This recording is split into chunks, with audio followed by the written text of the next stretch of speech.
a tremendous NFC East showdown for you. Saquon Barkley and the Giants looking to continue their incredible season as they take on Dak and the Cowboys. It all kicks off at 4 Eastern only on Fox. And don't forget, before that, Undisputed is live on FS1 at 10 a.m. Eastern following World Cup action. We're going to be getting you all set for Cowboys Giants on Fox and, of course, the rest of the football feast that day. It's a huge holiday week for us here. Yesterday, Dak Prescott completed 22 of 25 passes for 276 yards in the Cowboys' 40-3 demolition of the Vikings. Dak also had a pair of touchdown passes in the win. Shannon, on a scale of 1 to 10, after that performance, how much do you trust Dak going forward? I'm including this performance yesterday. I gave him a 7. I think the thing is sometimes when you get into playoffs, you don't always have to be great, but you can't be awful. And so what we've seen, Skip, is we've seen Dak be here, and then we've seen him be here. At some point in time in the playoffs, you got to fill in the gaps too. That's okay. I don't believe Dak. This was as good, and 276 yards, like, man, that ain't no yards, but 22 of 25. The precision in which he threw the ball. Agreed. Everything, I mean, guys coming out of their break, boom. We see him on the move. When he hit CD, CD is on the sideline, and CD is like, he put it like he's a catcher. He framed it, and Dak, boom, nailed it to him.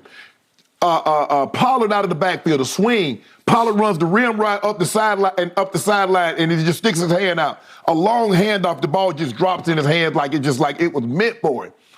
I see that, but I see that like, Dak, bro, why you throw that? Dak, why you do that? So I will give him a 7. Skip, do I believe he'll complete 88% of his passes again? No. Do I believe Pollard would have? There's a chance Pollard might have 190 yards from scrimmage because he's been that dynamic this year. I don't believe Dallas is going to outgain an opponent by 285 yards, although their defense does have the capabilities and the firepower with that front 7 to shut you down. Yep. So I'm going to go a 7. I trust him. 7. 7's a good number. I can't go any higher than that because I've seen some of the games in the past that would want me to put him at a 3 or 4. Mm-hmm. But I've seen some games that are like, damn, I saw him go on the road in Pittsburgh as a rookie. I saw him go to Green Bay as a rookie. I've seen him do some things that would say, okay, Shannon. And plus yesterday, factor the highs, factor the lows, throw out high, throw out the low. I'm at a 7.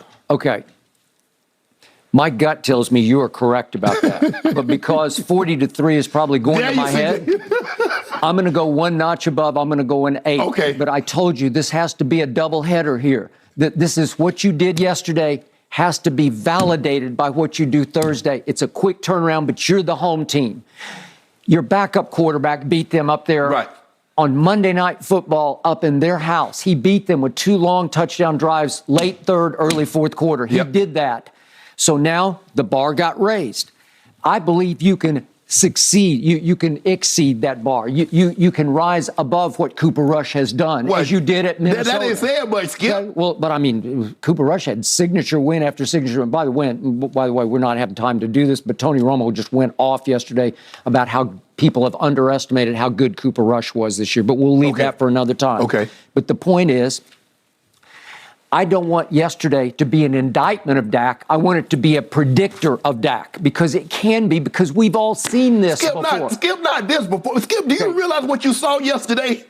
I've seen it against bad teams when he's front running because he will just lay it on you. He's capable of 400. Yes. He threw 400 against the defending champs on opening Thursday night a year ago. Yes. But they lost to a walk-off Brady-inspired field goal. But the point is, here is the magic formula. This is who Dak Prescott can be at his greatest, which is, I look back at, I mentioned before, the 2 Thanksgiving losses that Dak has had now back in 2019. He lost at home to Buffalo before they were really Buffalo yet. They hadn't arrived yet. He threw 49 passes that afternoon for 355. That they only ran it 19 times. And then they lost last year on Thanksgiving to the Raiders, just tore my guts out. He threw it 47 times, and they ran it only 20 times. What happened yesterday? They flipped the script completely. 40-30. Right? right? Okay, so that's who he is because he only threw it 25 times, right? It was 40 to 25. Mm-hmm. Yeah. Well, Cooper Rush came in and threw some, but okay, just him. You talking about just him? Okay. His script is 25 to 40 odd rushes, right? That's how he can be great.